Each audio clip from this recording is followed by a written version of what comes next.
being an artist, as well as being interested in what it is that makes highly successful people really successful, or highly talented people really talented, I always was looking for some sort of some reference or some peek into what it is that those people do. There was a really important essay that was published in the Psychological Review in 1993 at volume 100. I'm going to actually put the link for this essay down below in the description, so you can actually go and read it if you're interested.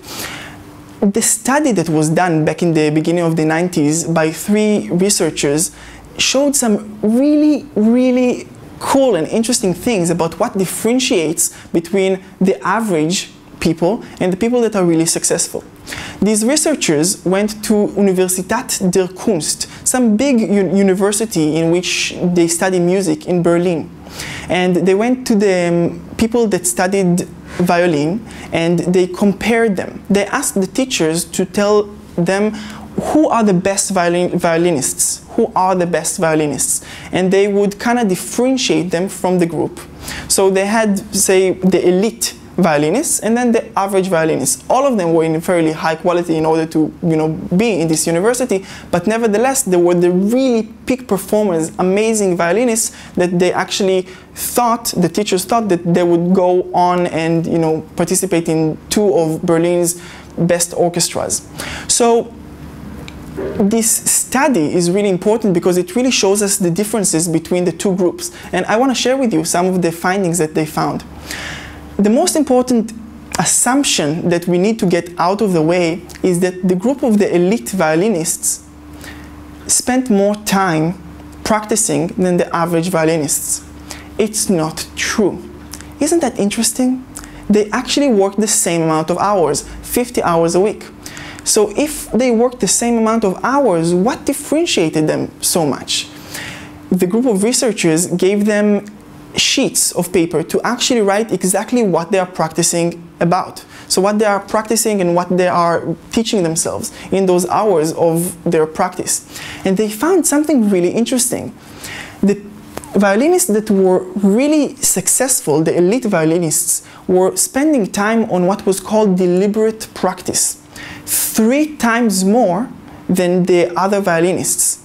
What does it mean, deliberate practice? Deliberate practice means that those things that you know that you should do that would really advance your technique that you really don't want to do. Those tedious, annoying, deliberate practices. And that's what the elite group did. Now the other group, the average group, barely did it. They did 1/3 of their time dedicated to that deliberate practice. That's why the essay is mainly focusing about deliberate practice. I'm going to stop here for a second and ask you, what are the things that you know that would advance you on your talents, on your skills, that you know that you need to do, that would make you do some things faster and better, higher quality, that you're not currently doing? If you really want to be in the elite peak performers, you want to spend more time doing that than the time that you're doing the other things. I'm not telling you to spend more time altogether.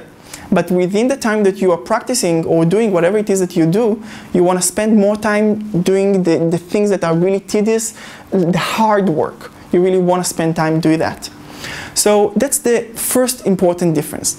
The other difference is that the average violinists, while they spent the same amount of time, were stretching their time for practicing throughout the day. So they had 2 hours here, 3 hours there, 1 hour here, or whatever. They were stretching the time throughout the day.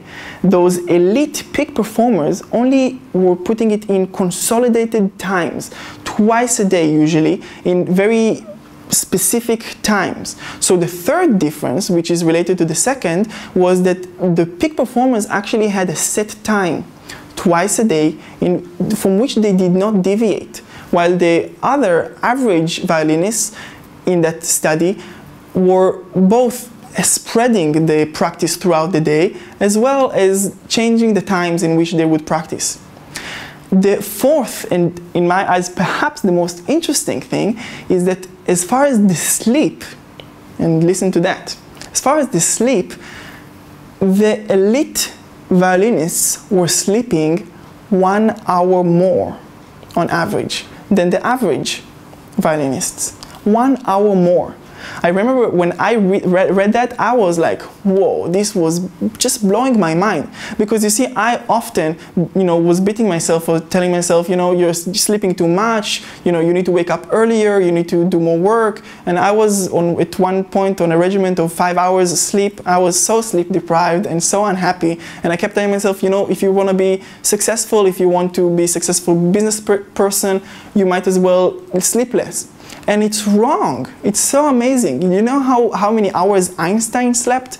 10 hours. 10 hours. Also, one of the, I think, best presidents of the United States, Calvin Coolidge, was also sleeping something like 10 hours. Isn't that amazing? Think about that. So if you really want to be in the elite group, you want to sleep more. Think about that, hey?